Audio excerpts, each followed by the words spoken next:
What's up, everyone? We are live for another episode of Spin from the Real. Once again, I am Matt, and joining me as always is the personality himself, Chris Anthony Lopez.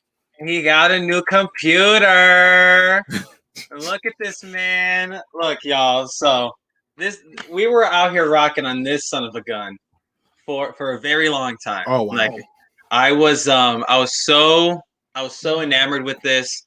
This was my first real laptop that I used in my life, and there's so many great memories on this. Obviously, look at all my stickers. I'm a big sticker guy on the laptop. No stickers on this new one. I love them, dude. Like all my favorite things are here. So Chat, hi to M Squared, Matt and Beck. What's going on, brother? Hope you're doing good, ASG. But yeah, man, we're out here on a new setup. I'm sitting down. I'm still in front of the flag, though. He's not risking this new computer. That's what it boils down to. Hell no. I paid a good chunk of change for this son of a gun, and I ain't gonna let anything happen to it. Did I ever show you what happened to this? You didn't show me the screen. You're just like, yeah, my screen's dead. You see this? You see that? You see that? You see what's happening right now? Like it still works, but the wires are exposed, and I'm like, yeah, nope. Like I'm just gonna get a new one. I transferred all my stuff over last night, so I don't have to worry about it. Mm-hmm. So this is just for fun now. This is for fun until I break it properly. So until that happens, fun. We all know what fun is. Watching the Movie Trivia Schmodown, which you can catch starting this Wednesday on the Movie Trivia Schmodown Entertainment Network YouTube channel. Good plug, Matt. And we're here on and we're here for some Spin from the Real ski on Who Are They Real Entertainment. This could be a fun one. I'm jazzed. Yeah, now we just need to get you a new camera, and you all Gucci. Right. That's the next thing. The second I get a camera, it's game over. No, game's just getting started at that point. No, because I'm gonna be unstoppable. I'm gonna be unstoppable. Download all the music on LimeWire now. Quick fun story about LimeWire. So my family, my first big Christmas gift as a child was a desktop. And I accidentally. Oh, yeah, damn right. It was a desktop. I loved that desktop, and my whole family used it. But I used it primarily.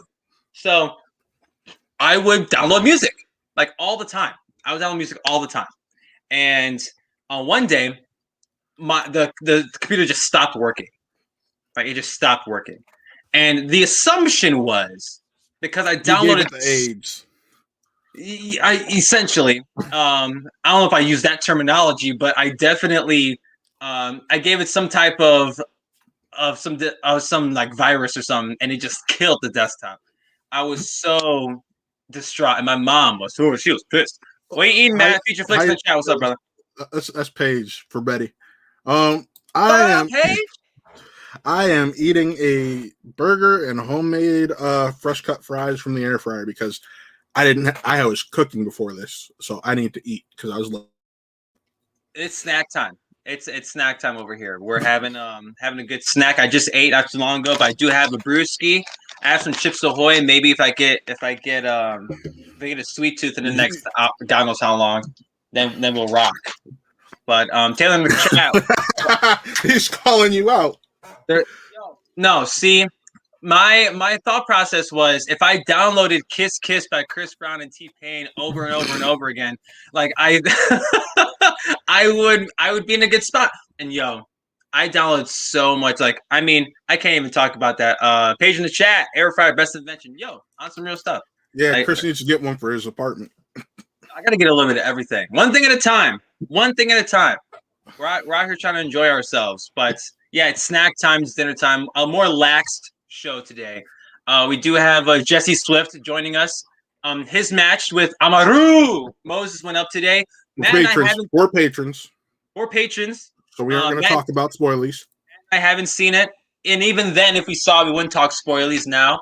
So we'll preview that match with Jesse a little bit later. He'll get here around 7:30 my time, 8:30 Matt's time Eastern. So that's how we'll dictate that. So yeah, Matt, brother. I did something last week that I was late to the party on, admittedly. Mm-hmm. And I watched live with Taylor. And I mean, like, that's awesome. But but I was late to the party for the Black Cinema exhibition for the movie Trivia Schmodown that was on Skybound's Expo. And I just watched it one night, just like out of the blue. I think I texted you like, "Hey man, just watch this," and it's great because it was. It was a lot of fun to watch. I'm gonna take my glasses off because the glare is insane. But I really enjoyed this Black Cinema exhibition. I know we rarely talked about it, or if we haven't talked about it, I don't think so. No, we didn't. Like as two black men who do an after show on the Schmodown, for us not having talked about this thing yet, our black cards, they're about to Thanos snap out of our pockets, and mine's already halfway gone. So we're out here, like dope. Okay, I was thoroughly impressed by this thing. Not even gonna front because it was Chance, Jay Washington, Clee Wiggins, and Janine the Machine with Danielle Radford and damn pound that son of a bitch. Danielle Radford and Winston Marshall on the desk. And yo, I thought this was a lot of fun, and I know they really played up the black part of it. Everything was they really played up the black part of it. I would have loved to see, and I mean, Taylor, Matt said you watched it live. I'd love to know your 2 cents on it, if you're still in the chat.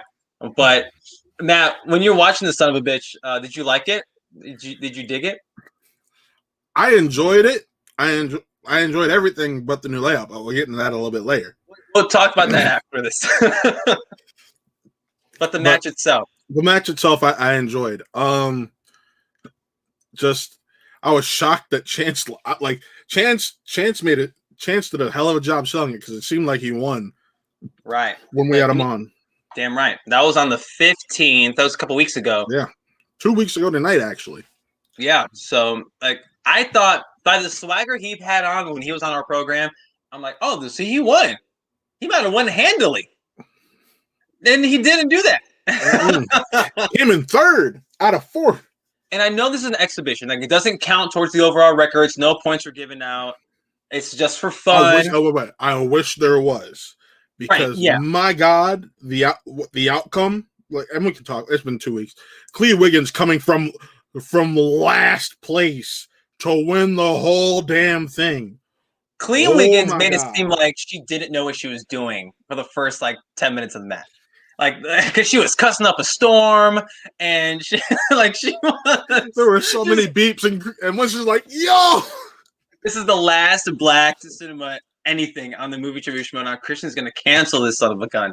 Like, it's never going to happen again. And, yo, like, it was just funny as hell to watch. It was so entertaining. Like, I kind of wish that Winston wasn't primarily a manager so we can get him on the desk more. Same thing for Danielle. But they said Danielle will be on the desk more going. It seems like for first class league, she's going to be on the desk so they can help her learn the game and get an idea and to slow down when reading the questions. Because Lord Jesus, like we need to cool it in regards to how fast we're reading the questions. And I'm still waiting for my DM, my email on doing commentary for first class. I don't know where that's at, but I'll cry about it later. Hey. We'll get on stereo sometime this week whenever we see Christians popping on. And as soon as he pops on, we just got to throw in the question. Yo, what about letting after shows do first class league desk duties and possibly build their way up?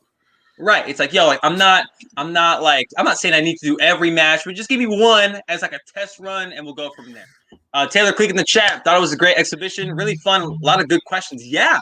Like the range of questions, that's something that I didn't remember from the last Black exhibition they had. And there was a nice range, a nice variety of questions. Taylor also saying Winston was great on the desk. He was. Like, Winston's just a great personality. So it's really hard to diss him in regards to this is professionalism, but at the same time also having fun at the desk, especially giving Jay as much flack as he was. I'm going to step out for a moment. Totally, yeah. So, the Black exhibition, like, I really, really enjoyed watching it. It was, I mean, like I said, I was late to the party, so I didn't get to watch it live with everybody else. I forgot what I was doing. I think I was doing Wrestle Reel that day. Shout out to Nick Molbach. Go check out Wrestle Reel on Fridays, 5 p.m. Central, 6 p.m. Eastern. But I was doing that, and I couldn't watch this. But Clee Wiggins, yo, like that was one hell of a performance by Clee, coming back from fourth to winning the son of a gun. Taylor in the chat saying hard to diss him unless you're on swag. Oh, that's I didn't say that, and yeah, that's we talked about that last week with Buck. Shout out to Buck. Winston's own faction turning on him. That's some crazy stuff. Now I don't know if you saw Taylor's comment in the chat, but no folks from Swag representing the competitors in the Black exhibition. But seeing Jay is always a delight in the Schmodown. Jay's also really fun and awfully reckless. I saw him on that World Girl stream. Jay, you need to cool it sometime. Did you watch Blurs After Dark yesterday? I did not watch Blurs After Dark yesterday. Bro, get on Twitch and try to watch today's app. Like, was he on one yesterday? They did it with the World Girls. They did a back-to-back one. So they did World Girls early, and then they finished up with. And you know how Blurs After Dark. Oh, it got interesting. Oh, hell on earth. But yeah, seeing Jay in the Schmodown is always a delight. And Chance, man, like Chance and Janine, like two folks who are seasoned in the Schmodown, two vets of the game at this point, and they're the first two out. Like that's crazy. And I love that it came down to a George Romero question. Like that was was Night of the Living Dead. Like that was really, really cool. A movie that I wouldn't consider black by nature, but the lead's black. So it's like, hey, that's one hell of a way to spin it into a black cinema thing. That's really dope. Yeah.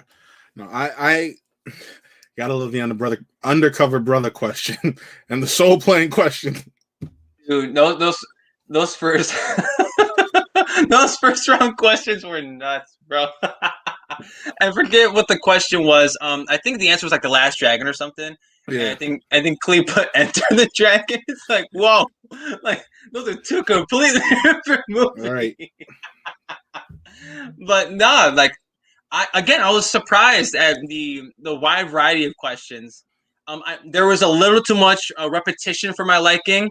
There were a few, I believe it was, there were a few Black Klansman questions I wasn't the biggest fan of. Taylor in the chat, Matt pops that I knew the Soul Plane question. So, dude, Soul Plane's the bomb. Like Soul Plane's so cool. Like I'm like Taylor, you knew Soul Plane?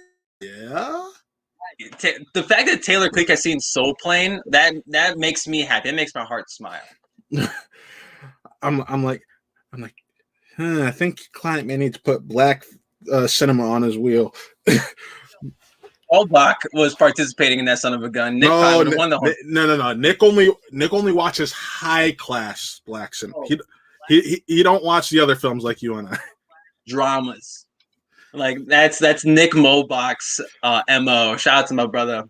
Check him on Wrestle Real. You just saw him on Real Talk like an hour ago. Yep. But yo, I had so much fun watching this thing. I was cracking up the whole time. I forget the last time I was this like laxed watching the Schmodown. Like truly, because I'm usually like tense and like, oh, like if they miss a question, they're gonna be out. Like the Star Wars or Geekdom matches we got a couple weeks ago. But this wasn't the case. It was way more lax. I get it was an exhibition, but just the folks involved made it so much fun. Like it was a blast to watch. I loved watching this thing. Yeah. No, I overall it was fun. Like I said, the comeback was just like, okay, this is what I was expecting. I wasn't expecting this. I expected just head-to-head Chance and Jay, because Jay is the Black Cinema champion. Right. Yeah. And I'm just like, okay, this goes down to sudden. And they're trading misses. They were trading misses a lot in that sudden death. Yeah, and one of them, I'm like, how did they miss that? I forget which one it was. The Denzel Washington, Antoine Fuqua question. No, it wasn't Denzel Washington and Antoine Fuqua. It was That's another thing because like in Black cinema, there's only so many folks you can pull from, so many things you can pull from. And there was a lot of Denzel, a lot of Spike Lee. So I mean, I don't know what else we can expect out of these things. It's just what's going to happen to the nature of the genre of the umbrella of the genre. But it is what it is. I'll cry about it later. It was still fun. I really dug it. But that George Romero Night of the Living Dead question, one hell of a way to end that exhibition. And Clee Wiggins, yeah, corruption, represent.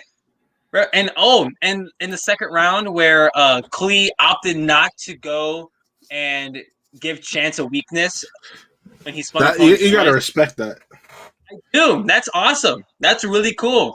And I hope we keep that same energy going forward throughout all the factions, because although it's an exhibition, like that's your faction, man. You don't throw them under the bus. No, like excuse that. me. Excuse me. The Kwame Ture question was I was shocked Jay missed that. The brother who plays Kwame Ture, brother Kwame. Oh my god, yeah. Yeah. I was like, I'm like in my head, I'm like, all right, he played Dr. J.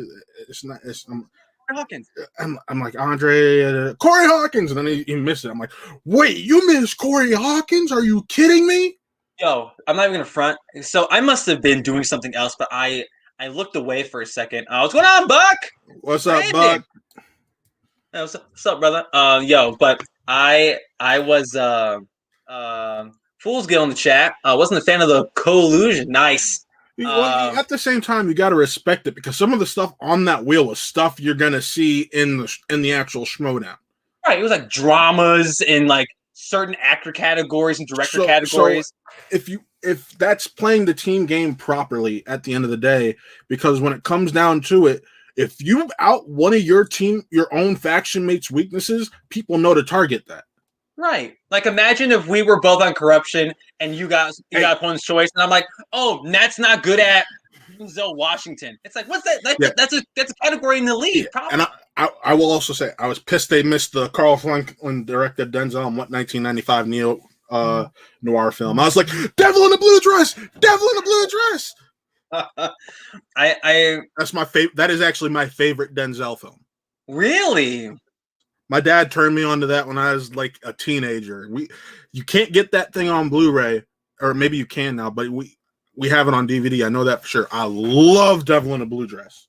I don't think I've seen that one. Next time you come to Cleveland, we'll make sure we put you on the Devil in a Blue Dress. Because the Denzel flick that I watched a decent amount as a child was John Q.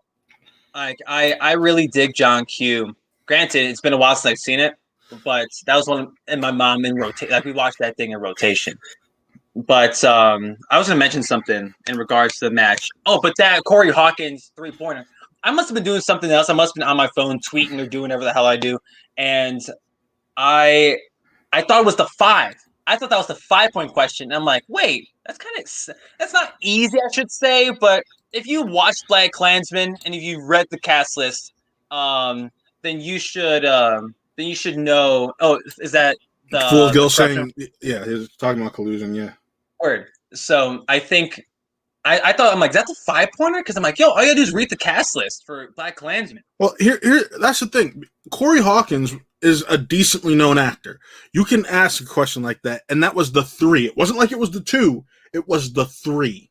Yeah, and I mean, Corey Hawkins hasn't done too much besides the stuff in Straight Outta Compton. I know he was in Kong and obviously in BlacKkKlansman, but like. Say that last thing again. I said he does good work on TV. He was in the 24 reboot, that spin-off reboot type of thing.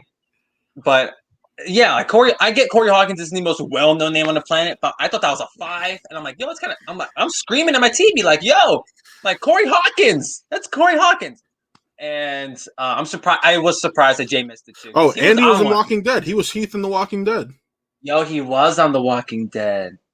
Yo, I mean, after. What's it call it? I forget. I was thinking about The Walking Dead yesterday. I've been thinking about trying to get back into it, but I'm like, nah. About it too. I'm like, I'm gonna catch up on The Walking Dead. And then you realize you're like 5 seasons behind. You're like, wait. I'm like, when did I stop watching this show? When Negan came on. It wasn't even like that. I guess like I overreacted. I was one of those bitter fans, like, oh, they killed Glenn. But so a lot of people will tell you the next 2 seasons from that season premiere for the next 2 or 3 seasons, it was rough from what I hear. And I'm like, do I want to sit through rough TV? Do I really? Knowing it's not the greatest. Like I was having that conversation earlier, and it's like knowing it's not the greatest or that it wasn't well received. I'm not about to sit down and watch it. But that's besides the point. Yeah. Jay should have known Corey Hawkins. He should have. Yes. But it is what it is. It happens. But let's talk about that layout, dude. I saw people posting their opinions in the Facebook group. I will say it's a lot of positive. I love that people love it. That's great. Except you. You don't love it. I don't love it, and I'm one of the few who don't love it. I know I was talking to someone else who does graphics themselves, and they're not the biggest fan, but they're like, you get used to it, I guess. But my biggest issue is it looks too busy. It looks like there's too much going on. Yeah. Like I get you're trying to get for a more professional look, and I get that.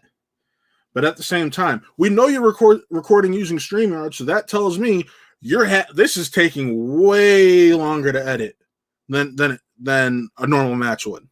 Right. And at the end of the day, we know a lot of these matches are shot ahead of time. So does that mean some of these competitors are getting less time to prepare because you're trying to film all these and pump them out because we know they take longer to edit? Like, think about this. We know you're using StreamYard, so you're having to put 4 different layers on of just the actual gameplay. Because you're putting on, or 4 to 6, because you're putting on your players, the manager, the 2 commentators. So you have to just stack those on top of each other, basically, and then line it up audio-wise, and it seems like it's doing too much. No, like, and I totally get it. The new layout, Shug, the new layout for the matches. Welcome back, brother. Yeah, we're talking about that layout that we saw in the exhibition and in the uploads of the Star Wars #1 contender and the Intergeekdom matches. Okay, so like I mentioned, I saw this on the Facebook group, and I thought to myself, like, oh yeah, like these are cool. Like, before I went back and I watched the Black Cinema match, and when I wanted to rewatch the beginning of the Star Wars match so I can see that Laura Kelly promo again.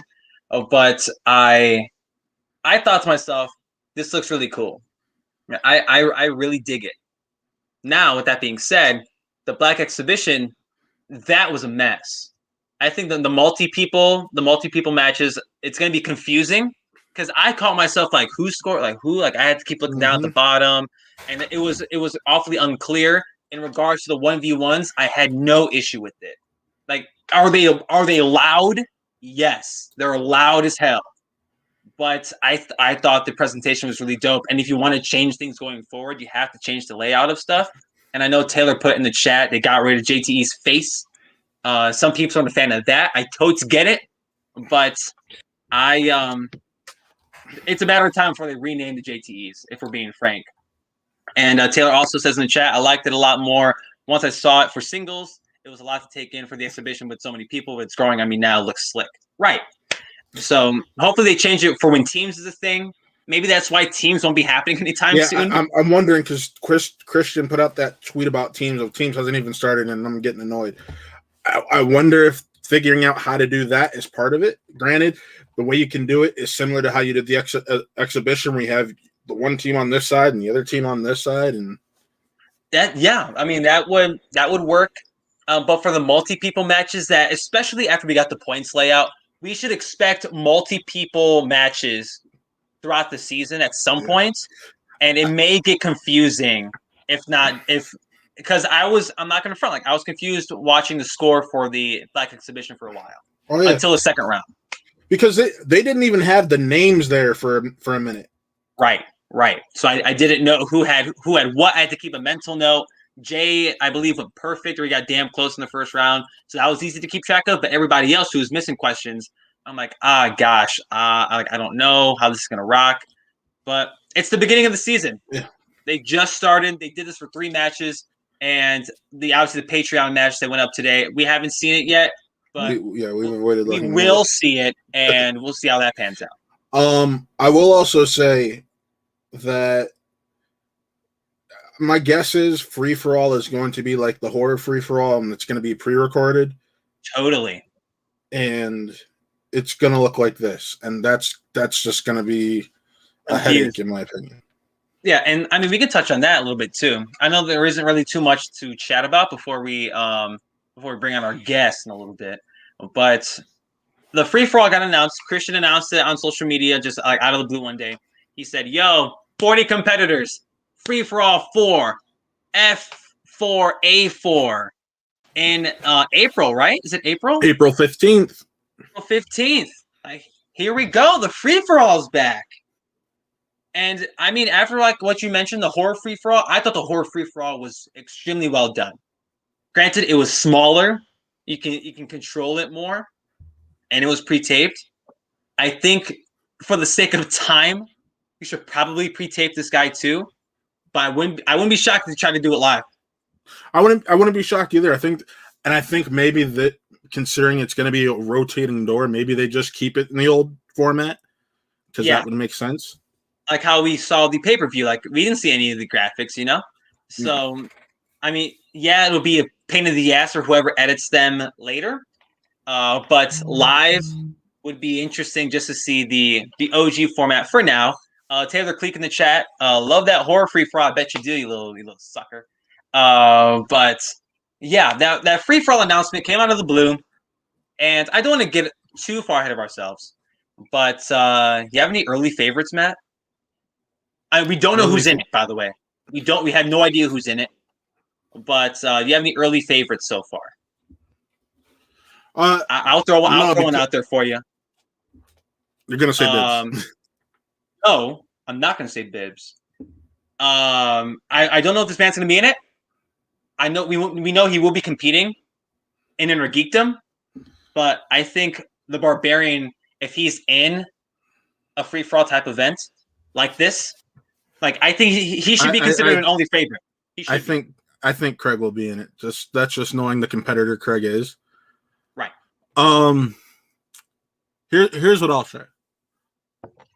We know there's 40 players, so that means you're getting 5 players per faction. Yes, sir. So you're gonna have to scour up and down. So I'll say this: I do not expect to see, except maybe Zach. I don't expect to see DragonCon players. Maybe Zach could be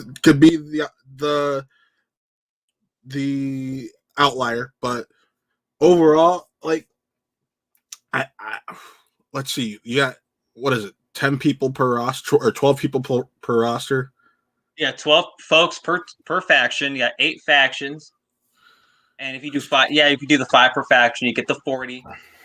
We're gonna see here. This I still have the faction graphics. I'm gonna just scroll down to them and go through them real quick. Case, Matt.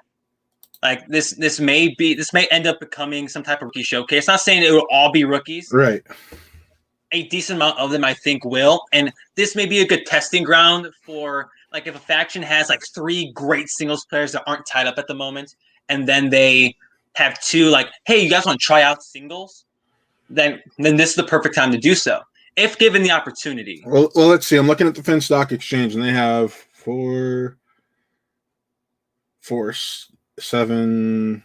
They have 10 players on their team who are playing in singles. So, word, and there you go. Like, that's something that can be like, that's a Finstock decision or the Dagnito decision on who he puts into that thing. Because at that point, do you want to put in rooks to prove themselves? Or you want to put in folks who might be able to win this son of a gun? 9 players for the Den. 1, 2. You're not getting Kevin Smith. 1, 2. Hell no. Sorry, 3, but 4, no, there's no way. 5, 6, 7. A possible 8 competitors for the Mercs. Like, you're looking at options. Yeah, you have options. But some of these folks may be tied up in other things that may not allow them to do this. And that's or it's just a scheduling thing that they can't do this. I'm looking at Winston's roster. Winston probably, because he's got Chandru, Ace, and Laura aren't probably going to be in it. Probably not. So he's got 9 again. Like, you're just seeing 9, 8, 10, 9. Singles is the most stacked division. That's why we got so many singles matches announced in the next 2 months, or the next, for the whole month of March. We're getting the sporadic Geek or Star Wars match, and then a lot of singles matches because we have a lot of singles players. So, like I mentioned, I would not be surprised if this turns into a rookie showcase of sorts. But at the same time, if you got, like, I know we'll talk about Snyder Merle towards the end of the show, but if one of them dudes is in the son of a gun, and if say I'm a Finstock, like I'm a Dagnino, and I know for a fact that Dan Murrell or Jeff Snyder lost their match to the other and will be in this free for all. Do I want to put my rookies out there to see what they do? Granted, I know there's a lot of hype behind Griffin Newman, especially taken in the first round. Oh, I've heard a lot of behind the scenes stuff about Newman. I'm excited. Oh, like how's that going to translate? Do you trust him, or do you go with the established talent first? Obviously, we'll see the Rokas and the Barbarians, as I mentioned. As I mentioned, Craig should be an early favorite for this thing. But it's going to be intriguing the route that factions go, and like you mentioned, like the Newman thing. There's a lot of hype behind Newman. I still am down with Craig. I would love to see folks like Zach Perquette or what's the dude's name on the exchange? Mark Haas, is that his name? Yep, Mark Haas, who's playing 4 divisions.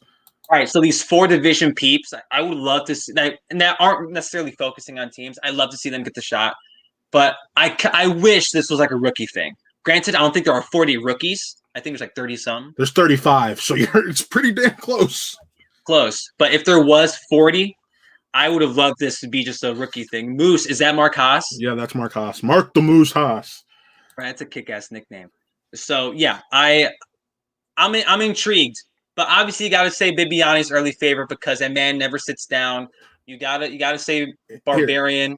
And here, what we also have to stop and think about is how these matches pan out this next month may help decide what happens here. Because if Roka loses, you know he's going to want to be in the free for all.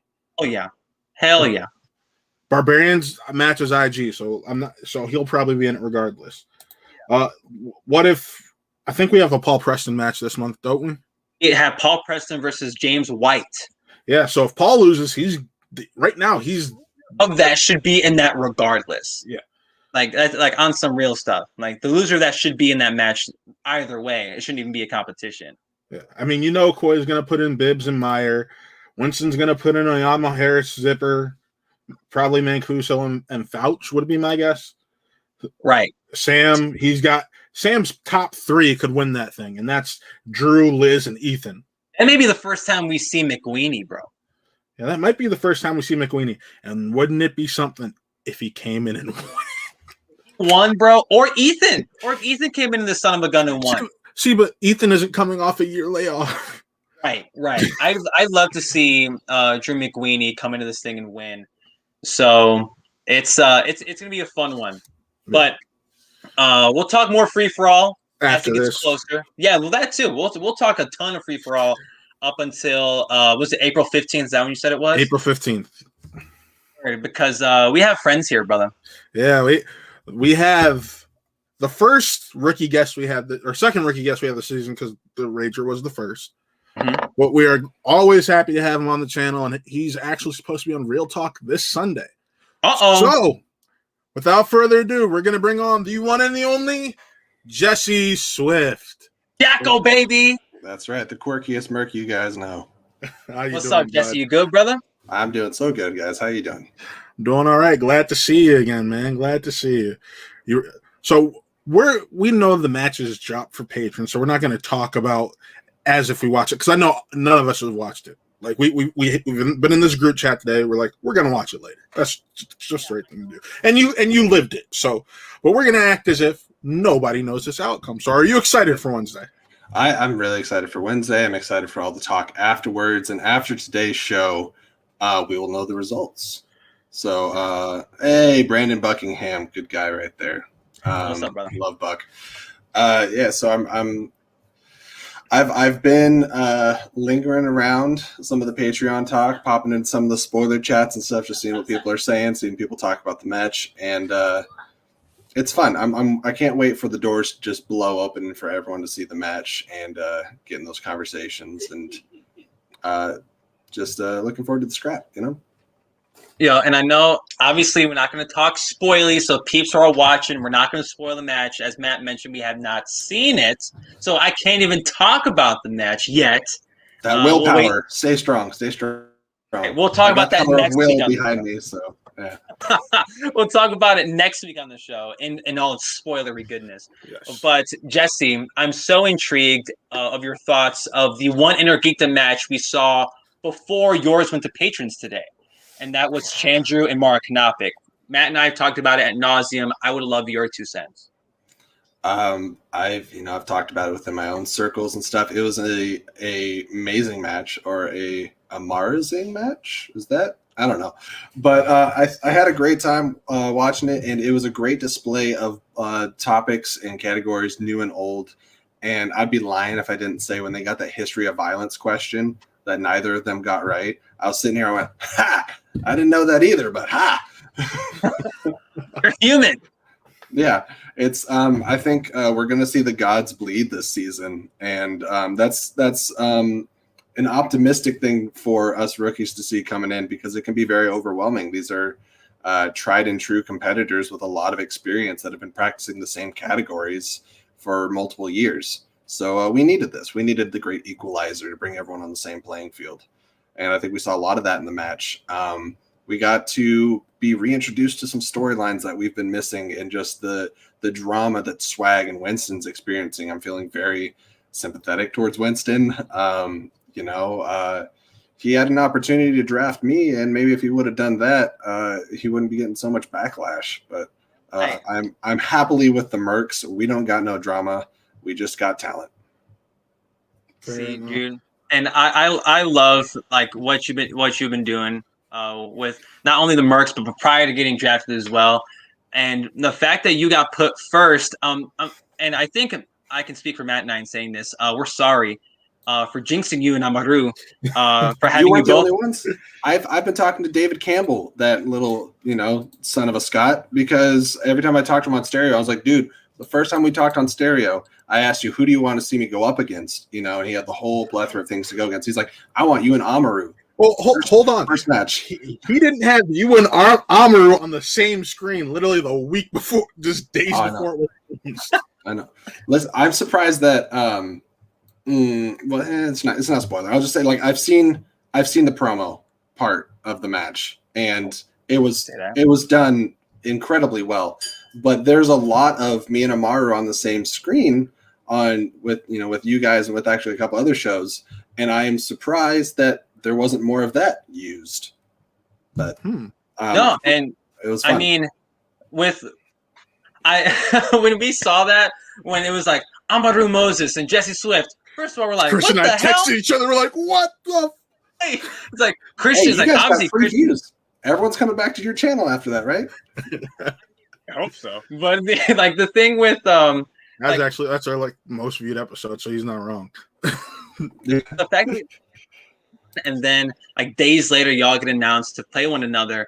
And to be frank, y'all are your respective factions like top IG competitor, at least in regards to placement.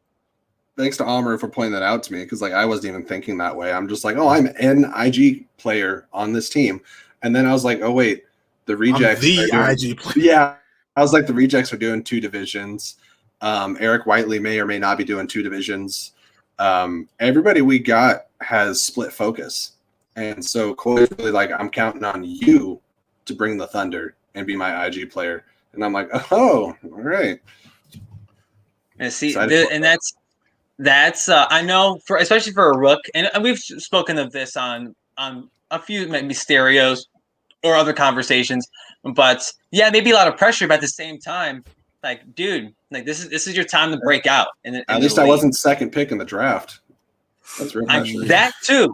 That puts Amaru in such a risky position, and like these earlier picks, like Thomas Harper going 3rd. Like that's a lot of expectation and a lot of pressure. And if I were you, I'd be like, shit, like, all right, go 2nd, please. Like that alleviates a lot of the pressure, especially for IG players. I love what Winston was saying, because you're saying Sam kind of really set the bar for the tone of the draft, because I think a lot of people were going to put their rookies understandably in the back half of the draft, and Sam said, no, it's not going to be like that. And so if anyone wanted any particular rookie, then they had to go rookie first. And then you end up with people like Ace Cabrera way back in the draft, because everyone had to get the rookies out of the way first. They're one of those players. They wanted you. They wanted, in the case of Bobby Gucci, they wanted Griffin Newman, Moose. In the case of Bobby Gucci, he wanted everyone that was left that he could get that was a rookie. And they just happen to be rookies. That's the crazy part too.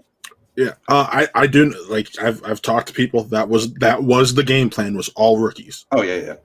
But I mean that faction is fun to look at, and I want to talk Finstock like 4 or 5 months from now, because right now there's nothing to say. There's nothing to say except for bold move, Cotton. Let's see how it works out for him.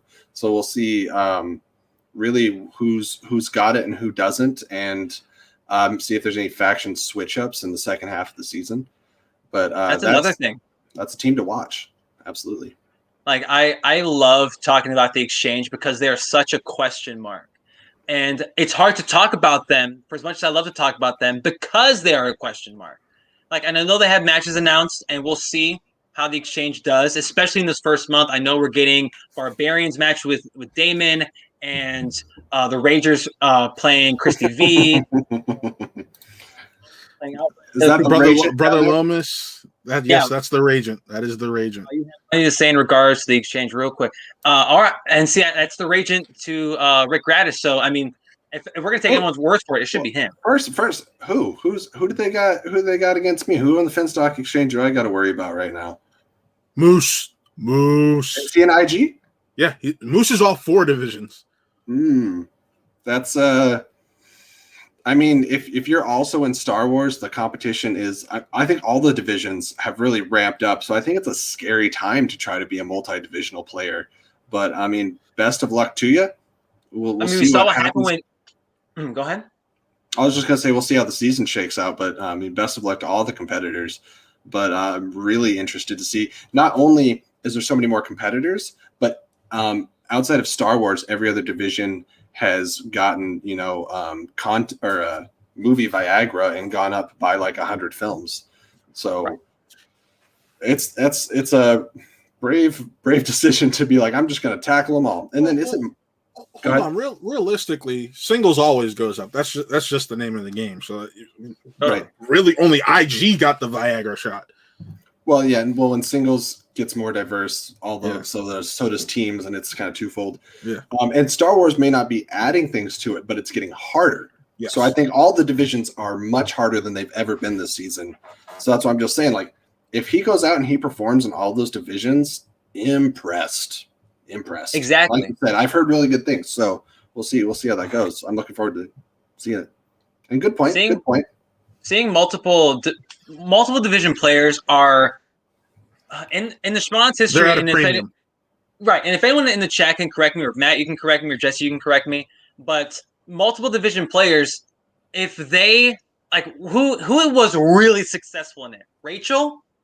Oh, in multiple divisions? Barbarian did pretty good. Rachel, Barbarian. Because Rachel obviously was a teams champ and IG champ at the same time. And she played for the singles championship too. Oh. Barbarian has had success in Intergeekdom in singles, and I just have one in my brain. They've done good in teams, and then in his own right. See, but I think Chris is talking about more IG or Star Wars. I mean, Alex Damon looked like he's played 3 Intergeekdom matches. He's 2-1 in Intergeekdom. Yeah. Like Kalinowski, Kalinowski at one point could have been Chance Ellison, but we saw what happened with Chance last season. Yeah, where teams champ 2 months later faces Changer, and he didn't have the best match. Let's all be real. And Chance will be the first person to tell you that. Yeah. So, having that equal amount of success on multiple divisions. Yeah, but at the same time, because obviously, over a career, of course, I would say Mike, I would say Chance. Rachel to me is the shining star of that because she had success at the same time, winning 2 different belts in 2 completely different divisions. And Mike has also. Mike was Mikey 2 belts at one point. So. Mike was Mikey too. Rachel, it's daunting to me thinking about that. Rachel is the whisper in everyone's ear and the suspects. Aren't we all a little envious of that? Right. From an IG perspective, yeah, I guess so. Yeah, I mean, like you guys said with teams, she can hang in that knowledge too. She's got the experience, no matter how you look at it, whether it's IG or otherwise. Yeah, Rachel and I completely forgot about Mike. How could I? And Mike Kalinowski have had. They've had incredible success in multiple divisions, but it wears on competitors as it goes because you got to keep up the momentum in multiple divisions. So someone like a Mark Haas, a Zach Burkett, who have aspirations of playing all 4 divisions, Who the hell knows if they will? Probably not. I'd be surprised if those two guys and whoever the hell else plays 4 divisions will play all 4 divisions this year. But if they have success in all 4, like what Jesse said, all power to you. Well, I want to see some people that are going to focus on IG and Star Wars be surprises and get thrown into the free-for-all and see if they can hang with some of that knowledge. I mean, and we do see that on occasion. Maybe for all we know, you could get thrown into the free-for-all. It could happen. And Jesse, we've talked to General Movies. I know your movie knowledge. Don't downplay it. No, we're talking about it. Everybody's talking about it. Anybody on the Mercs is fair game for the free for all. So it's just a matter of rock, paper, scissors, and things of that nature. That's how all important decisions are made on the Quirky Mercs. By the way, we just rock, paper, scissors. I would love to see how many Rochambeaus you have to win in order to get into this free for all, Jesse. Curious to go back to the IG match between Change and Mara for a second, and something that you'll derail. No, you're fine. You're good, brother. And something that you will see, especially as the season progresses, are these new categories. And I don't know if I've asked you about your 2 cents on these new categories or not. But in the match between Change and Mara specifically, we got to see a 5-point question that made the game off of Batman and Batman alone. So watching that as a spectator, as a fan, and seeing the 5-point question, the game-deciding question, go down to a Batman-specific category, what's the first thing that crossed your brain? I would love to revisit how I feel about Batman questions post my match, because I do have some feelings. But I will say that I had no problem with it. I think it's cool. It's awesome to have a Batman-centric. I mean, there's enough films. There's enough lore there. You got to pay attention, especially with the add-on of having Mask of Phantasm in there. My only problem with it being a 5-point is, to me, a 5-point question should be unguessable. And if the question is phrased in such a word that you have like a 1 in 8, 1 in 9 shot, even though it's not a great percentage, but you can use context, and like if you know a couple things, you can eliminate some choices. And so if you're given that question and you're like, well, I've seen the live action movies enough times to know it's none of those. And then in your brain, you got to be like, is it Lego Batman or is it Mask of Phantasm? And obviously it's not Lego Batman. So that's actually watching the match. That's actually how I figured it out. I'm like, right. Because I've seen the Tim Burton, the Joel Schumacher, and the Christopher Nolan movies plenty of times. So I was like, that doesn't sound familiar at all, because I've seen Mask of Phantasm once as a wee lad, and again like a couple years ago. So that's what it was. I think that if it's 5 points, it should be where you have to have not only seen the movie once, but maybe several times to get that answer. But context clues, I think, could bring any experienced IG player to that answer. However, I'm not going to downplay Mara's performance at all, because there's a whole other 99% of the game, which was very impressive, that cannot be questioned. And that wasn't a question on her performance at all. That was just a little question writing query I had. And I'm not saying that I'm dissing her performance either, because her and Changer put up all-time performances in that match. They both broke the points record. Mara just broke it more. Estin by 2 points in order to beat Changer, which is impressive to say. And I know Changer was he's a little hurt after the match, and I totally understand, especially fresh off a loss. It's good for his character. It's good for his character to get broken down a couple pegs. Depends on who you ask. So I think that like Mara's record all-time breaking performance, like that Batman question, or Batman category, I should say. My issues with the category, and we've talked about it on the show. Well, because I believe there's a Superman or Batman question or category question earlier in the match, like first round, and it just felt off to me. Like maybe because I'm such a Inner Geekdom conservative, like I like the Inner Geekdom how it was, and adding TMNT. AC in the chat, good for his character. I see what you did there. Yeah. I see what you're doing, Jesse. But also TMNT, I feel like falls into, like, if there's ever a 5-point TMNT question, I feel like that falls into the same thing that Jesse just said.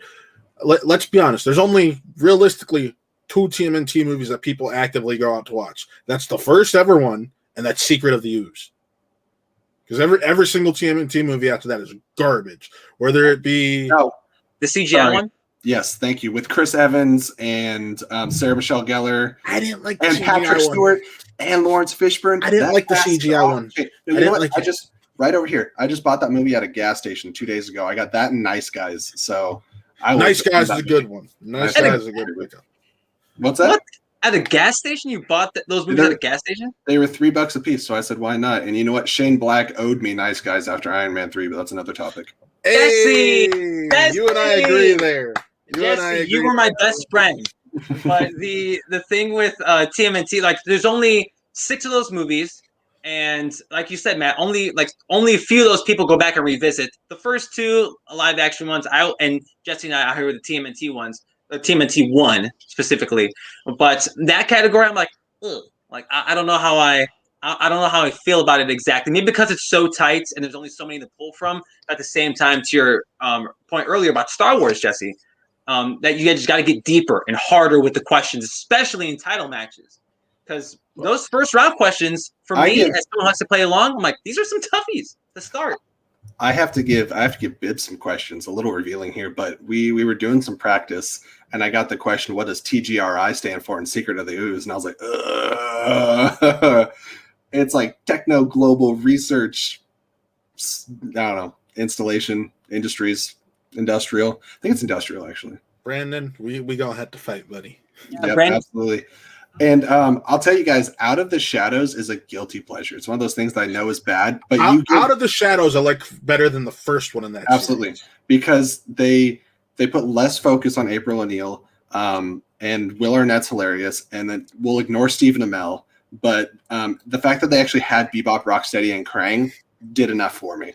Well, so Out of the Shadows felt more like I have major issues with that first one, like completely screwing over the TMNT origin story and making Absolutely. April entirely tied into their entire history. I'm like, no. Oh, they got rid of the whole Japan element. But anyways, that's a whole. We could have a Ninja Turtle freaking podcast. But you had other questions about the topics, the new topics. Oh. Yes. I just wanted to bring that up and on your 2 cents on the additional things, like the Superman specific one, and I like the Swashbuckling Adventures. Is that what it's called? I don't like that name. I forget what it's called. It's like Swashbuckling Adventures. Yeah, I don't like that. It's too much to mouthful. Maybe because my braces won't let me say it, but I wasn't the biggest fan of it. Interesting vendetta to have against a category. Swashbuckling Adventures. Swashbuckling Adventures. It's okay because you never will have to answer the question swashbuckling. So the only people that have to pronounce it are Harloff and Ellis and maybe the managers. So it's not a huge deal. Well, no, players will if they land on it and decide to keep it. I'll keep that. I will keep the category you just mentioned. Yes, exactly. That's right. And what a fun study. Swashbuckling was one of the first things that I went after out of the new categories. Fun study. Oh, yeah, because you get to watch all the Pirates movies. Sans the 4th one is a piece of garbage. I didn't realize how bad it was until I watched all 5 of them again. See, I was like, the 5th one people give so much hate. I'm like, it felt closer to the tone of the original ones than that 4th one did. Yep. The newer categories. I mean, we'll see how they're fleshed out, especially ASG. I can't tell you that. Did ASG say something in the? What is your sprinter's choice? Yeah, he doesn't. You think Jesse wants to give that away? No. It's specifically TMNT Secret of the Ooze. It's just that one movie. That's all he asks for. And I'm just hoping for that one question. Techno Global Research Industries. That one question 5 times. Yeah, 5 points. 5 points, please. 5-point question in TMNT Secret of the Ooze. But Jesse, I know we don't have you for too long, and we'll let you go in a little bit. But in regards to just the feel of Inner Geekdom that was set by Chandra and Mara, I know that, and the narrative going into this was Inner Geekdom as it was compared to Inner Geekdom as it is now, and watching Mara take essentially 2 years off, come back. Did she though? Because all these people are saying ring rust, and I agree with Mara. She said I was sitting on this study, and she got to watch the matches, and then she's with Dan Murrell. So where do you think her disadvantage is? And she was a part of the Mercs last year. She was in those meetings. She was prepping. Yeah. So I don't make a point to talk a whole lot about other players if I can help it. unless I need to, because I'm not working any heel angles or anything like that. But I had all the faith in the world, and then I was with everybody else that just wanted Mara to win, whether they believe she could or not. Like, I was definitely on that camp. And it's not because I have a particular vendetta against Chandra, even though I do, but it was because I just like to see the belt get tossed around. I think it just makes for more entertainment. I mean, it's great to watch somebody defend it, but who doesn't want a new Star Wars champion? And that's nothing against Alex at all. Right. But you know, you want to see somebody cry over a victory, and so I thought that was a really sweet moment. And for the sake of, I know Christian put in the Facebook group, I forget when it was exactly, talking about like the Schmonta sport within a show, and I know like I'm the. Oh, and I love your guys' debate on that topic. That's been entertaining. And it turned out you're talking about last week when we talked about what was it? It was Schmonta being a sport, and when it should be a sport and when it shouldn't be, and how I'm like it shouldn't be. But how we got there with tampering is what I was. Chris will appreciate that. This is not a telling of how the match went, but no matter how the match went, I will have a talk with Ferris afterwards. Once it's out there. Well, you can talk to him right now. Yeah, exactly. Is he in here? That's Mexican Ferris. Oh, that's right. That's Ferris. Well, you said you're the number one Ferris, right? That's other Ferris. Real Ferris, yes. That's right. Yes. Okay. Well, I got a bone to pick with other Ferris then. Word. Thank you. I forget where my train of thought was going. But no, you're gonna say you know that I'm gonna win, and you have all the faith in the world in this match coming up, which I appreciate. Yeah. Thank you for saying that. Faith in the world that with this match coming up in regards to an Amaru, but with the sports thing. So to your point, Jesse, when like Matt and I and Buck, we had the conversation last week of like, and my issue is that the Schmodown was a sport when it wants to be. That was my biggest thing. And Christian came out and said straight up, like, it's a sport within a show. It's both. So Matt, Buck, and I, we went just for it to be a happy medium of the two, or for it to be both. So we did say it was both. We just said it needs to decide when it needs to. For me, it's just it's a lot of WWE or it's a lot of professional wrestling. It's just real. And I mean, there's elements in professional wrestling that are real. Obviously, there's blood that's been drawn, but it's the trivia is the sport. I think everything surrounding it is the show. And I think that it's just a combination of the two. And, you know, growing up, always having the Marvel versus DC fight and stuff, there's so many people that live their lives in black and white, and gray is way more fun. Exactly. Like that. I mean, I don't know a better way to end this conversation. But yeah, Jesse, thank you so much, brother. Thanks for having me on, guys. Always I'll see you Sunday. That's right. And I'm sure you guys are going to be watching that match here shortly. So I'm sure I thought I was going to have a chance to join you, but I will just probably have to watch it at the same time. And then we can hit up my message box and stuff. And yes. Good times. Just a heads up. Be prepared to talk about who you'd cast as Calvin Ellis, Superman, this Sunday. Oh, yeah. Okay. I don't know if you guys have watched, I just released 2 videos on my Flick and Reel channel, because I'm sure the plugs are coming up anyway. Oh, yeah. So, I was just about to say, go ahead and plug away. Hey, dude, plug away. All right, guys. Well, firstly, and most importantly for me personally, follow me on Flick and Reel. If this thing, let me I love your guys'. Oh, I was gonna say I love your guys' layout. There it is, Flick and Reel, so I don't have to spell it out in the air in Guardian Leviosa style. You can find that on YouTube, and you can find me on Twitter at Jesse Swift.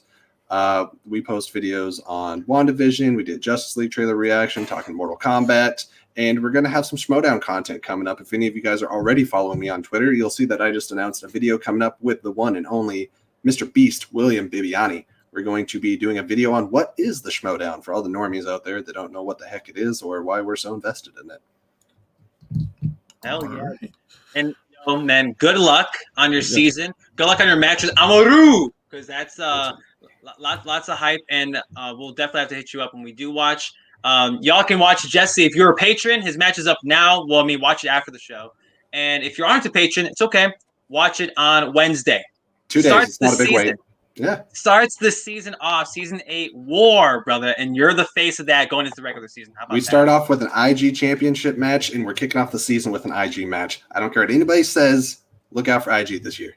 It's the shit, dude. Thank you, Jesse. This was fun, brother. We'll chat. Thanks, guys. Talk to you later. Talk to you later, Jess. Jesse's the man. Jesse Swift, ladies and gentlemen. Jesse Swift. Give him a round of applause, people, wherever you are. But yeah, I'm excited. This season's got me pumped. It's right here. Right. Right? It's knocking on the door. Well, it's already here for us, but for just in general, it's knocking on the door. So briefly, I know we just talked a lot of inner geekdom. Yeah. So this match between Amaru and Jesse. Now that Jesse's off the screen, let's talk shit about him. No, never. Jesse's a friend. I love Jesse. Jesse's great. But in regards to this match, right? It's two guys who essentially, I don't want to say have a lot to prove, but Amaru has the whole weight of inner geekdom on his shoulder. Lose. Yeah. Right. So like Jesse, and I don't want to say Jesse has nothing to lose, but Jesse has, like, at this point compared to Amaru, he has everything to gain. Yes. So my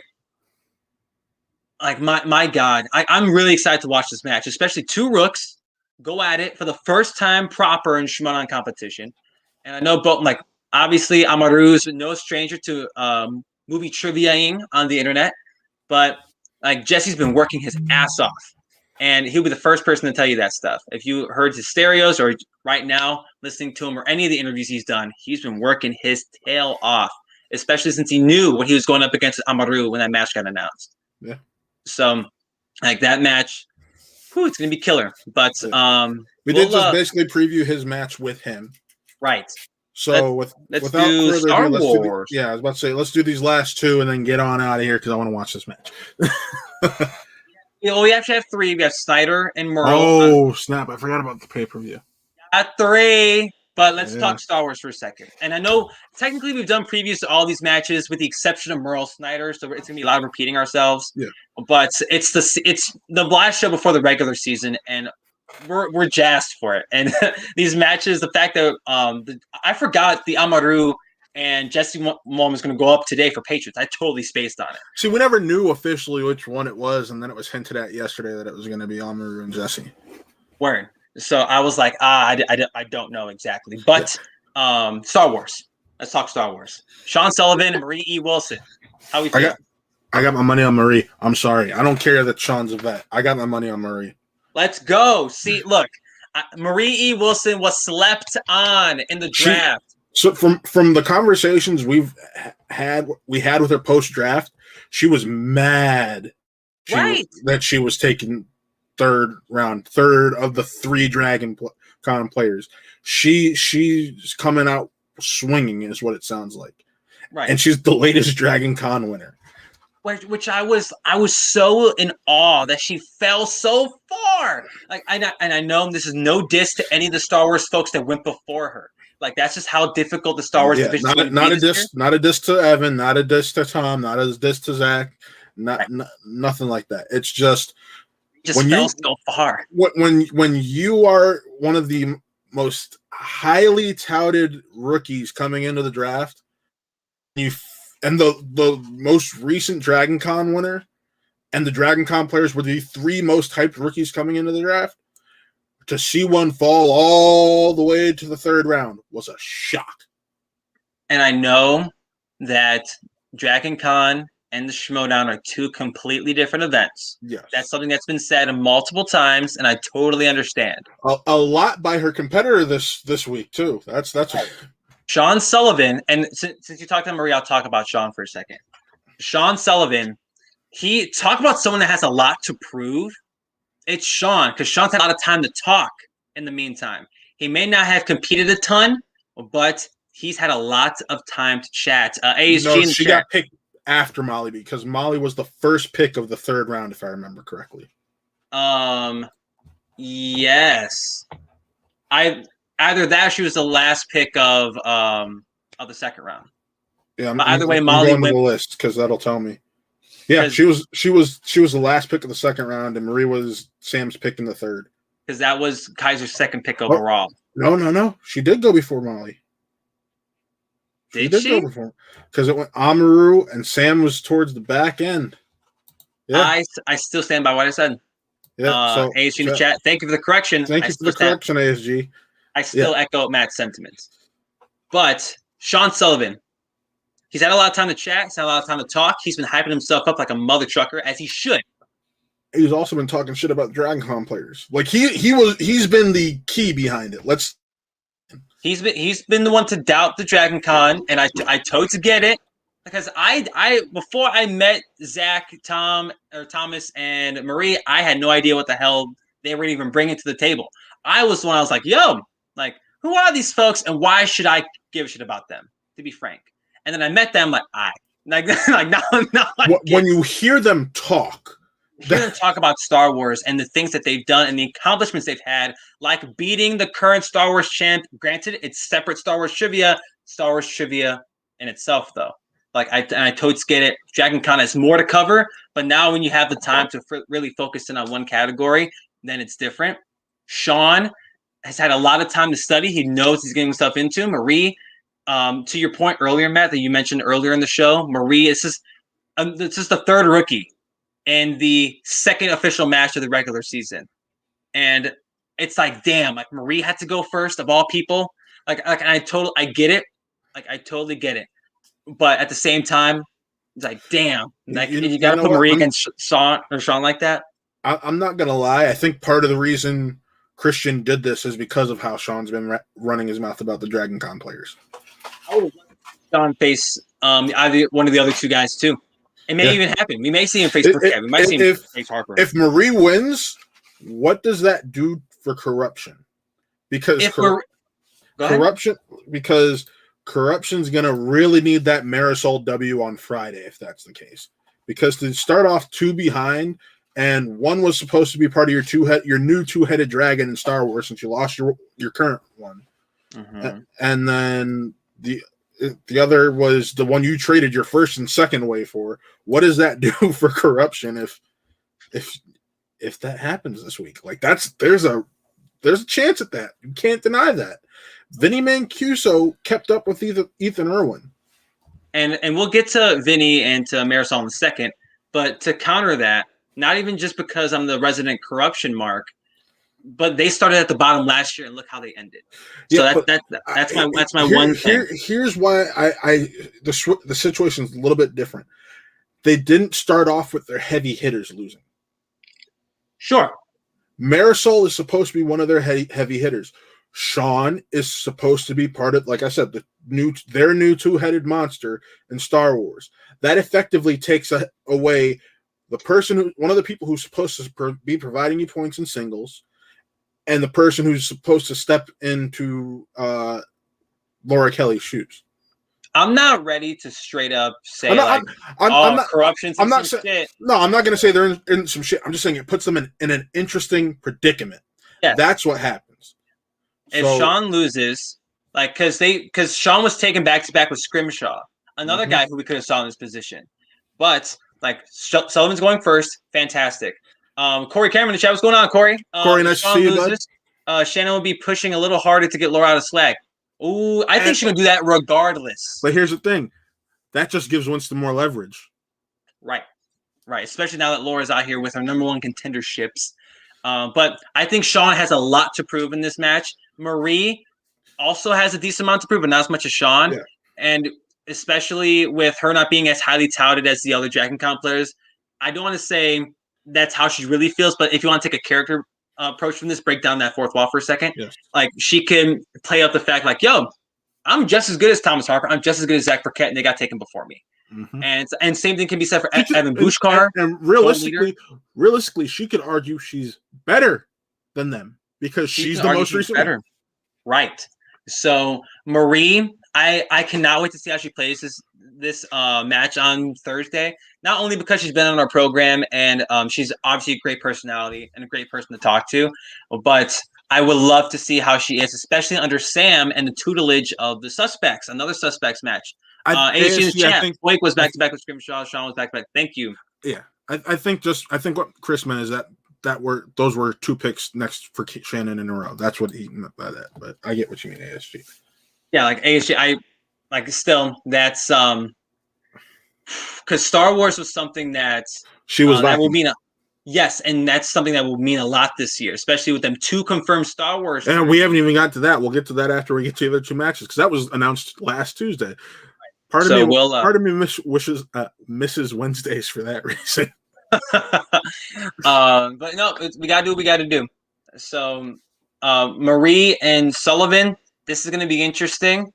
I'm leaning towards Marie, but I won't be surprised if Sean takes this. Fair. I won't be surprised. All right, now we already put out the you kind of pushed my alley oop away. I was laying it up for you to knock it out the park, but that transition for Friday's first match, Marisol and Mancuso. Right, Marisol, someone who's talk about a question mark. You had your manager trade 2 picks for you, and now you're in the first top picks. Her 2 top picks, mind you, not just 2 picks. Like her top 2 picks of this past draft were traded for you, and now you're facing off against Vinny Mancuso, who is like you said, Matt, he had some all right performances in the tournament last year. Yeah. So this match is awfully interesting. I don't want to say that if Marisol loses, when we've had this conversation before, that if Marisol loses, that it's game over for corruption, or it's game over for her, essentially. But it's going to be a bad look if Marisol doesn't take this win. I think Marisol has to win this match. If any of the folks that we just talked about have to win their match, it's Marisol. It's Marisol and Amaru. Those are the 2 that have to win it. Amaru, yeah, I would put Amaru second. But to me, Marisol, like, that's the clear. I think she has to win this match. Because, look, like, if Vinny Mancuso wins, great. Like, that's okay. Sweet.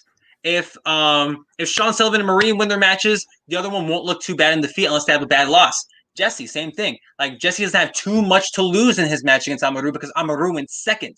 Mm-hmm. So, like, Jesse has nothing but, like, Jesse, as far as I'm concerned, has the high ground in that situation. Yes, sir. Now, going to singles on Friday, Marisol, like, not saying, like, she's, we saw what she can do in the singles tournament. We saw what she did in the teams tournament. Those are the only times we've gotten to see her. And, like, she lost to Paul Oyama, and Oyama had to go perfect, right? And in the team's defeats, it was to the Odd Couple. So it's like that's some pretty good competitors to lose to. I'll say that. Yeah. So that's no diss to Marisol and her style of play and how she plays, because she's obviously good at movie trivia. Yes. But Mancuso. How's Mancuso's energy going to translate from season 7 to season 8? That's another question in this. Is he going to be the same Mancuso we saw in the singles tournament?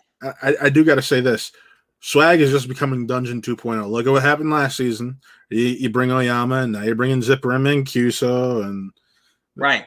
There's a lot of Dungeon-esque folks in Swag, but like how I want to know that Mancuso are we going to like which Mancuso are we going to get? Are we going to get the one that doesn't give a shit? Or is he going to be in the same boat as Chandru and Laura? What if they follow that through with Mancuso too? Yeah. Just like hypothetically, like if they take the storyline, it's like, I'm not going to listen to you. Like I'm not going to know. I'm not going to handle that well. As considering Swag is my favorite faction, Finstock Exchanges. It's Swag is 1A, Finstock Exchange is 1B. It would hurt. I know Vinny's character is always, he's been like, from a wrestling fan, he's like the Orange Cassidy of folks, right? Like he's just there and he shows up and he's good. Like he's really, really good. But there's like the character is having not too much to say. Right. That's been the character. So I haven't seen Vinny on any after shows. I haven't seen Vinny talk about this stuff. So what Vinny are we going to get with this match with Marisol? I believe Marisol's going to take this W. I do think so. Like I'm leaning towards Marisol. I would be surprised if she lost. Like that's just how I view the first match we're getting on Friday. Yeah, I agree. It's just one of those things. We just got to wait and see. I mean, I'm hoping. I'm playing the person. I want to see her win because she's a POC. Like I love seeing people who look like us being successful in the Schmoedown. because that helps gets more of us in there. Because it's not, I love the Schmodown, but it's not extremely diverse. There's not a lot of brown colored people in there. Not too much melanin in the Schmodown. And we had this conversation with Chance briefly, and we've had it with Winston before. So we had a showcase of it earlier. Corey Cameron in the chat. That would be very telling. I hope Zipper does the same, just to see what the story would be like with Swag. See, Zipper, I expect it from though, because Christian basically said as much even before the season started. So Zipper, I'm expecting it going in. Is the whole faction just not going to like Winston this year, and then he's going to have to win them back at some point? Like, if that's the storyline we're rocking with, then okay. But if these folks are winning, I know Winston went 1-1 in the pay-per-view a couple weeks ago. Yeah. If Swag starts losing a bunch of their matches, this storyline won't. That type of thing won't work, in my opinion. They got to be winning their stuff. If they're going to be like, we're not going to listen to you, and you start losing, like, that speaks volumes. Or maybe that's the way you spin it back to getting Winston on their good side. But we'll see. I totally see your POV, Corey. I think Zipper, like what Matt said, is the one that makes sense. But Marisol, I would be shocked if she lost. Like, that's my. I wouldn't be shocked. I would be shocked. Mm-hmm. I personally, I'm saying I wouldn't, because of how Vinny performed against one of the greatest to ever play in Ethan. Totally. So, because I love Paul. Paul's not quite there with Ethan yet. Go ahead. Because Ethan is just there knowing the stuff. People have said no, he doesn't study, and he's a big time Hollywood exec. You know, he doesn't really have that much time to study, and Ethan's playing for titles. So it's just crazy to me that Vinny Mancuso, who we knew nothing about going into last year, was able to keep up with him. No, and I totally get it. Like, I'm not downplaying Vinny's gameplay, but just because of the added pressure on Marisol, I would find it hard to believe. But this is the first time we've also ever seen pressure like this on her. Can't she handle the pressure? That's another thing. She's had some time. Obviously, we don't know when this match was done, but especially going back to a faction where you already had this established rapport, where you're already under the learning tree of folks like Kalinowski, Chance, and apparently now Adam Collins. So, with the added pressure, this is the one match to me that Corruption needs to win if they had to win any of the ones this week, because of the added pressure. Because if you lose this match, talk about pressure going forward. If you lose this match, like, it's just amplified after that. So Marisol, if I had to put money on it, I'd say Marisol, and that's why I'd be like, yo, I'd be surprised if Vinny takes the W because of the added stakes on Marisol's part of this deal. But man, that's not the only match we're getting on Friday. Yeah. Pay-per-view. Freaking versus. Versus. Bro, this Friday is gonna be hell. Because we got these two matches. We've got Coming to America. Oh, this is Friday. I got basketball. Yeah. Review drops Thursday at 4 p.m. Eastern Standard Time, because that's when the embargo's up. Like, this Friday is going to be awfully interesting. Lots of matches with lots of stakes. This time, though, we got some number one contenderships, brother. Yeah. Jet Snyder and Dan Murrow. This is just... It's going to be great. It's insane. Played each other. They've never played each other in teams or singles. So this is what's going to be great. I am truly excited for this match, and I fully expect Dan Murrow to win. No. Okay. I didn't say blowout. I just said I expect Dan to win. No, and I totally I want to agree with you. So bad. I'm conflicted, dude. Can before you get, I do want to explain why. I want to see your reaction. So here, we've seen what happens when you get an angry Dan Murrow. Mm-hmm. Yeah. Dan is pissed at the exchange. Dan's coming to his first match after losing his title. Dan plays his best under pressure. We have seen that. Mm-hmm. Dan is the GOAT. And when it comes down to it, Snyder doesn't have that much pressure in this match. The only thing Snyder has is pressure he's putting on himself because Snyder's the one going around, I'm the GOAT. Dan Murrell's not the GOAT. I'm the GOAT, and I'm going to prove it here. Dan Murrell's been quiet. Dan Murrell probably wants to put a quick zip to that conversation. Corey Cameron, this the hardest match to pick for me out of any of the March matches, not even just the week. March matches. And I agree with that, honestly. But I'm going Dan Murrell because he knows he has the pressure on him. If the dungeon is him, Bateman, Mara, Molly, who was their number 4, basically out of it. Little Parks, and can't forget the Spider-Man. Yeah, I'm not forgetting. The reason I said it is because I'm looking at the Vision. Because she was the representation for Star Wars. She was their Star Wars representation.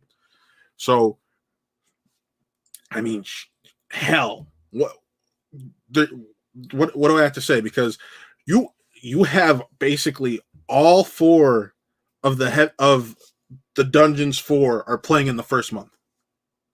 Yeah. Bateman, Murrell, Knopic, and Damon already played.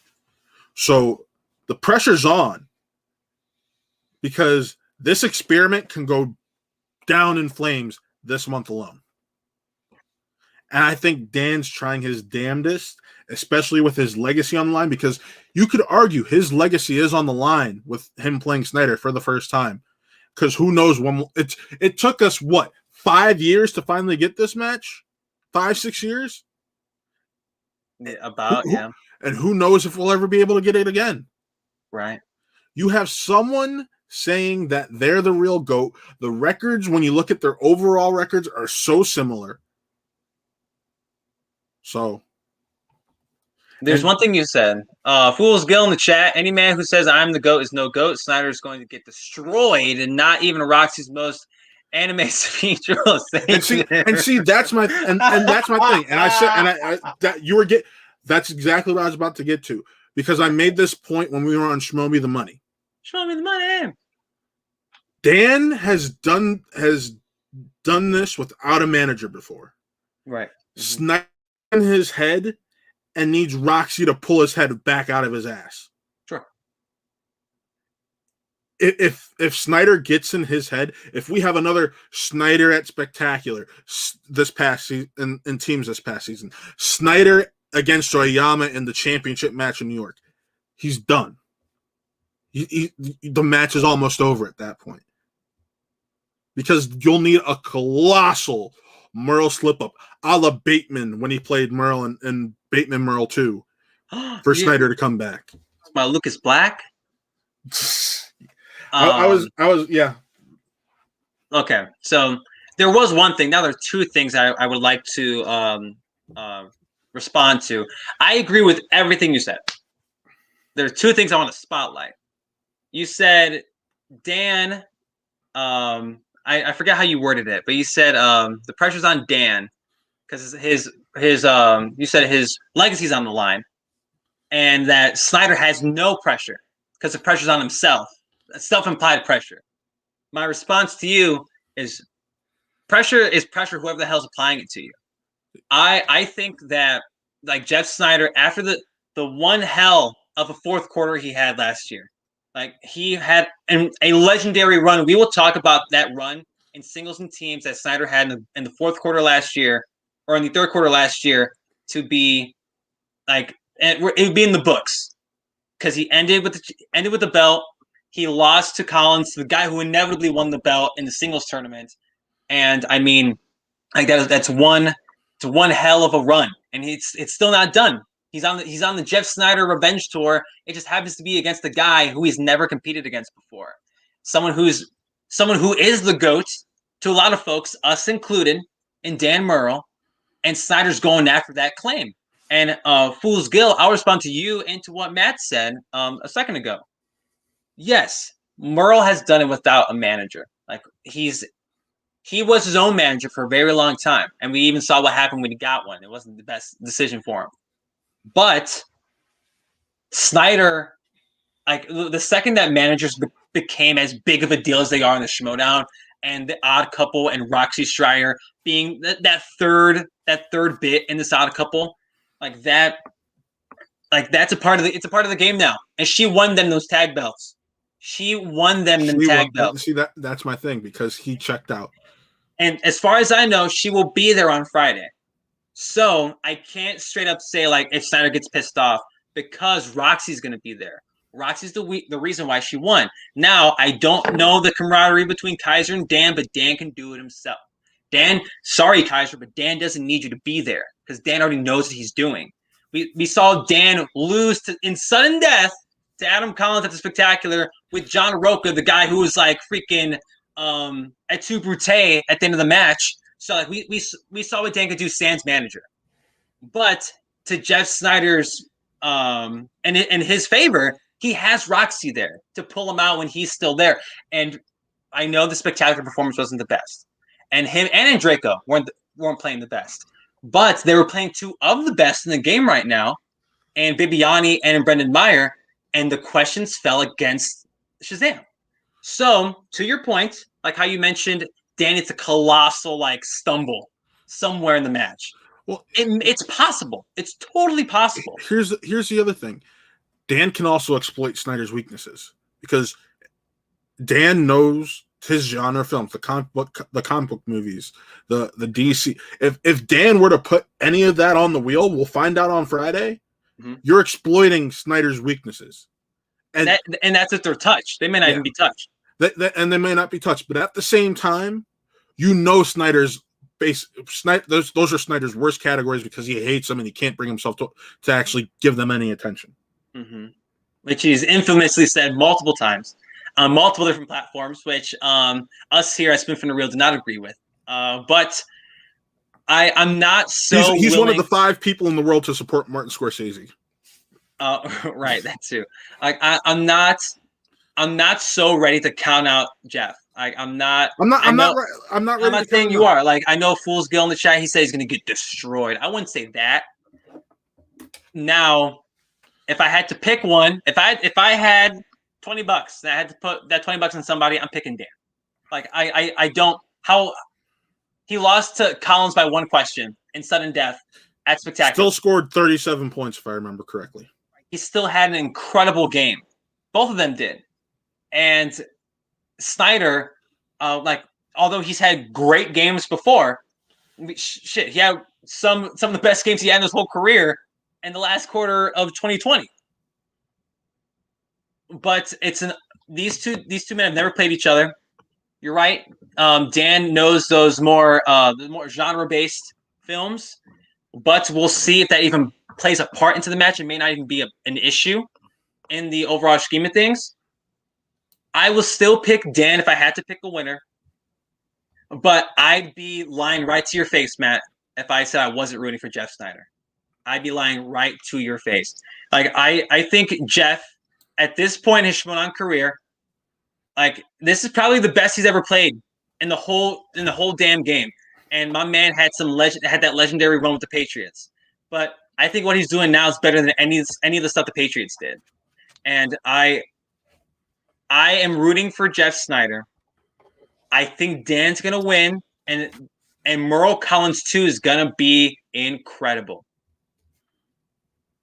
But boy, I love to see Snyder Collins 2, and Snyder try to best Collins in another 5-round match. That would be a lot of fun as well. I'm eager to see who wins this match. Eager. Corey Cameron said in chat earlier, like, yo, it's hard to pick a winner. It's hard to pick a winner. And speaking of Corey Cameron, do you think Jeff has learned anything about himself when getting down late in the game? It happened twice last year, and that's why I don't trust him. It's not that it's just last year. It's happened multiple times throughout his career. Yeah, Corey, you're onto something, dude. But my one counterpoint is the one that won him the belt, and it's Roxy.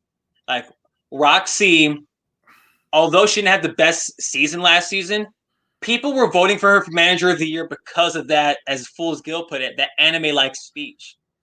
It's the speech that, like, it's that Braveheart speech, that you're about to run into war, fully knowing you're going to die, but in Snyder's case, he won the belt because of it. So I can't fully eliminate Jeff because of his anger and his aggression when the game doesn't go in his favor. But I'm rooting for him. I am, but I got Dan, and it's hard because if you ask me again in an hour and I get more time to think about it, I'll probably say Jeff. I'll probably switch up my mind. Who knows? On Friday, I will probably be like, yeah, Jeff. I don't know. That's how I was with Collins. Go back and watch the tape, our show before Spectacular. I called Dan. I called Dan's number that morning, Matthew. That morning, He we were on LGR. We went on LGR to the tailgate, and I said Collins. And like the video's out there. Go watch. I did change my mind in mere days. So my mind could change between now and then. As of right now, I have Dan, but I'm rooting for Jeff. Yeah. That match in the rule too. It's gonna kick ass. That match could be match of the year contender, and the year just started. Yeah, and right now we said this year we're going to be keeping the tallies. Chris and I are both 1-1 because we both picked Chandru, we both picked Chandru and we both picked Laura Kelly. So we're each 1-1. Mm-hmm. Unlike you, I did say I could see Molly winning, but I wasn't going to officially. I picked Chandru. Yeah, we need your official choice. I will say. So I want Jesse to win. I think Amaru will win. Because we got to do this every week, so we know. Okay. We'll have to. Yeah, I got Amaru, Marie, and Dan. That's what I got right now. And Marisol, Vinny, who you got? I got Marisol. I said earlier, so yeah.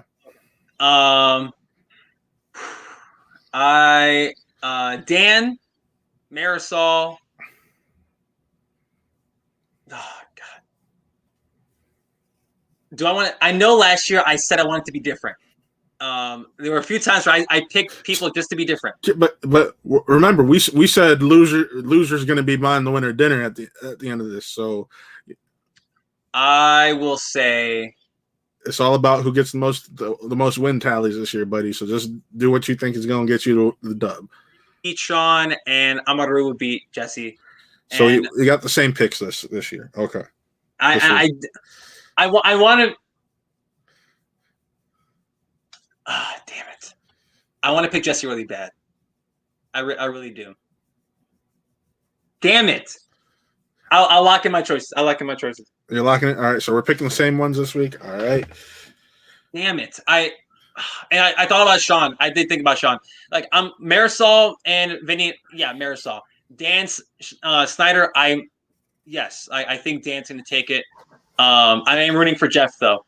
But in regards to the Star Wars Inner Geekdom, your clients in the league, you don't get to make picks. Taylor, I'll buy you Condado next time I'm out there just because. Well, that might be combat. Yeah, it might be combat. We'll talk about that tomorrow. But the thing with these matches this week, and it sucks. And like, damn, yeah, I'm picking my I'm liking my picks. Right. But briefly before the show ends, we're getting 2 Star Wars divisions. Yeah, I was just about to say we run out of anything because we got to talk about those tournaments. It will be a long season, Corey, so there'll be a lot of tallies on that board. Hopefully, that's if we get these matches right. We'll see. But we're getting an 8-man or 8-person Star Wars tournament and a 16-person Star Wars tournament. Brandon Buck called it last week when he was on our show. He wants to get it. He called it in reverse order too. He was like I want 16 and then 8. Christian's like, well, I'm giving you 8 and 16. I'm like, he heard Brandon say, he's like, all right, like I'll give it to him. Whatever Brandon wants, he's gonna get. We got 2 Star Wars tournaments, so Brandon, all props to you. And I said to you last week, like that would be awesome. And when I saw that news, I said to myself, wow, Brandon nailed it. And guess what? It's awesome. Like I totally see why Star Wars needs 2. What's it called? This year, 2 tournaments. That makes me question how many Star Wars matches we'll get in comparison to Inner Geekdom singles and teams once we get teams, if we get teams. So seeing those 2 tournaments, I'm anticipating them. The big money question is if Alex Damon loses the belt before one of them and he's in one of those tournaments. Yeah. That's what I want to see. And that'll make things a hell of a lot more interesting. Right. I want to see Alex play against these folks who haven't necessarily gotten title shots yet, but have gotten damn close. So there's a lot of folks, a lot of fresher faces, and I know he's faced a lot of these Dragon Con peeps before, but not in the Schmodown. I haven't seen Alex Damon play these folks, so that's where I'm like, okay, and that's if he loses. So that 8-16, give me him. I'll happily take him. Inner Geekdom's next, Christian. Give it to him. Give him to me. All of them. All the tournaments. Yeah, I'm here for it. I want my I just want Star Wars tournaments. I was the one sold on Star Wars tournaments. Tournament. The whole league changed because of a Star Wars tournament. Yes, sure. So like we can't forget that. And yeah, and Corey is absolutely correct. Alex needs to lose twice to get in the tourney because Alex has an automatic rematch. There's stiff competition this year, Corey.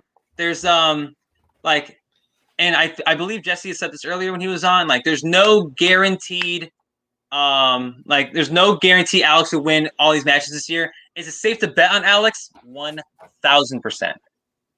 But we'll see with that Dimolanta match when he faces him in a couple weeks. That will be the tell, and then we'll go from there. Yeah, but that's the show. Damn right, Matt. If you don't mind, there's actually one thing I do want to say before the show ends. I was just about to say we got to plug our stuff for the week, so go ahead. But it hit me a couple of days ago. I was thinking about this show, and I was thinking about all the stuff that we got going on over here at Who Are They, and Spin for the Real specifically. To everyone that's watching right now, live and on the replay, I think I can say this on behalf of Matt and myself when we say thank you to everyone watching this, because Matt and I started this thing off of a whim because we both like talking Schmodown. And we talked about it even when we met. It was just one of those things of circumstance finally allowed us to do it.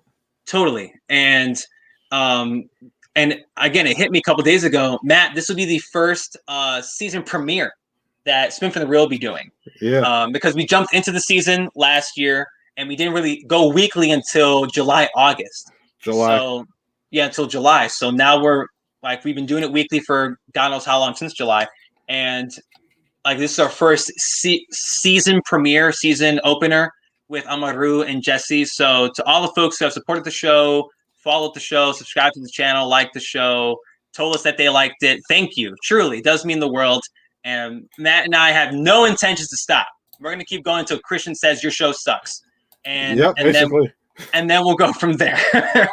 So thank you to everyone that's watching. Seriously, like it does mean a lot to the both of us. Matt and I talk about Spin from the Real all the time. And we got a lot of Schmodown to talk over the next many a week, many a month as well. So I just wanted to put that out there now before I forget, because this does mean a lot to me, all the support that we got from everywhere, from fans and from other after shows. And I do want to, I know he's not really doing social media right now, but I do got to give a big shout out to Shug. Shug's been there a lot. He's helped us grow a lot. He was one of the first people to really, outside of our buddies at the Ultimate Schmodown show, that he was one of the first people to really give us the support and help advice and help us grow. And we will always be forever grateful to Shug and everyone over at LGR for just helping us to where we are now. And we're excited. Like Chris said, we're going to keep going. But closing stuff, as always, Thursday, be sure to check out Really Scared with the Ragent himself, Taylor Cleek, and Connie Breedlove. And I'll actually be the guest on this week's episode. We're talking about Get Out, the Jordan Peele film. I don't know if you and Nick have figured it out this week, but Wrestle Reel this week. Oh boy, Wrestle Reel this week. Okay, so the one thing I will say about the show, I don't know if it'll be live or not. We may have to pre-record it, but the one thing that we know for sure will be pre-recorded is we have an interview. Chris, I know it's pre-recorded because that's what the guy said in the message. So I know it's pre-recorded. We had, Nick and I have had some conversation. We thought about still doing a live show, but pre-recording some elements of it. Okay. And I want to make sure I get this man's name right, because we we are having an interview with not someone who's necessarily a wrestler, but someone who has made their name in the wrestling space. I want to get this man's name right because I don't want to mess this up. His name's Reginald Brown, Reggie Brown. He was he played Barack Obama at the Capital Punishment pay-per-view from about a decade ago, and he somehow, some way agreed to come on our show. We're gonna try and get that here for you guys this week on WrestleReel. So make sure you come and stop by and hang out with us Friday, 5 p.m. Central, 6 p.m. Eastern. Whether we're live or not, come check out the show because hopefully Reggie will plan something with Reggie and get him on the show. This is our first wrestling-related guest, and it's going to be a blast. So WrestleReel, 5 p.m. Central, 6 p.m. Eastern on Fridays. Come hang out. But yeah, and then we dropped this tonight. Our review it was my review for Raya and the Last Dragon. You can actually check that out on the channel right now. And then, as I mentioned earlier in the show, Thursday at 4 p.m. Eastern Standard Time. You can also check out my review for Coming to America 2. So, Coming to America. I'm sorry. I'm calling it Coming to America 2 because that's the dumbest title ever. To America. Stop being a hater. Coming to America. The review drops on Thursday. Matt talks about the sequel to one of his favorite flicks of all time, if I'm not mistaken. It is my favorite comedy of all time. There you go. So that drops on Friday. We're busy. We're awfully busy over here. You may hear me singing a little bit in the beginning of it. Matt's out here. I check my man out on Thursday. He's double doing it on Thursday. Corey Cameron in the chat came in late, but great combos. Always enjoy the match. It's a good one. I'm excited for it. I'm jazzed, and hopefully, it's going to be the standard for rookie matches this year.